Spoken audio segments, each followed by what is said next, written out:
Ano ba isang bagay na gusto niya dati pa? Or anything that will make her feel na itatama mo ang lahat ng mali?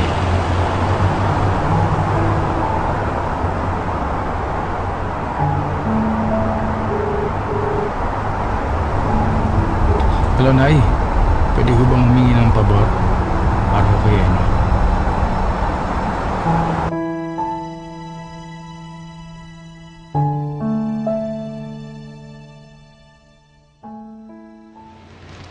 Anak, minsan samahan mo ako. Kasi dumating yung kaibigan ko Umuwi siya galing Saudi. Meron daw siyang ibibigay sa akin. Sige po, Nay. Subukan mong ayusin, anak. Oo nga po, Nay. Naayos ko na, Anak, hindi yung laruan ang tinutukoy ko. Yung relasyon ninyo ni Rome. Alam mo, anak, kailangan pa rin ni Austin ang ama niya Kailangan din niya ang buong pamilya ninyo. At alam ko naman kaya mong ibigay yun sa kanya. Kung susubukan mo rin tumawid para rin kay Rome, ikaw ang bubuo ng pamilya mo. Nay, bakit ganun? Ako na nga yung sinaktan, pero nasa akin pa rin yung burden para mabuo yung pamilya ko. Ako ba yung nagloko? Kasalanan ko ba na nasaktan ako? Alam mo, anak, hindi na naman natin kailangan bilangin kung sino ang mas nasaktan At alam naman natin na ikaw pa rin ang panalo doon.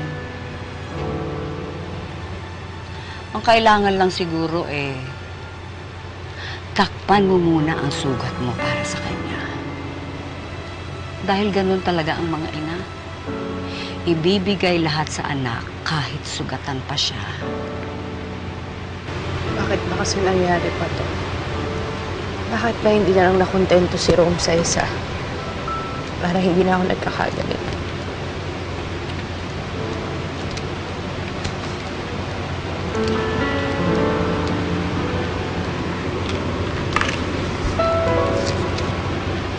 Anak, ang mahalaga, nandyan si Rome.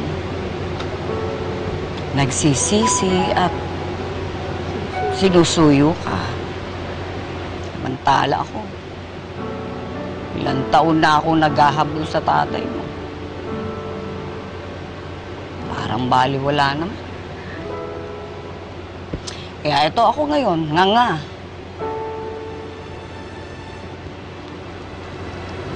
Pero anak, pagbigyan mo na si Rome. Unti-unti mong hanapin ang puso mo para patawarin siya.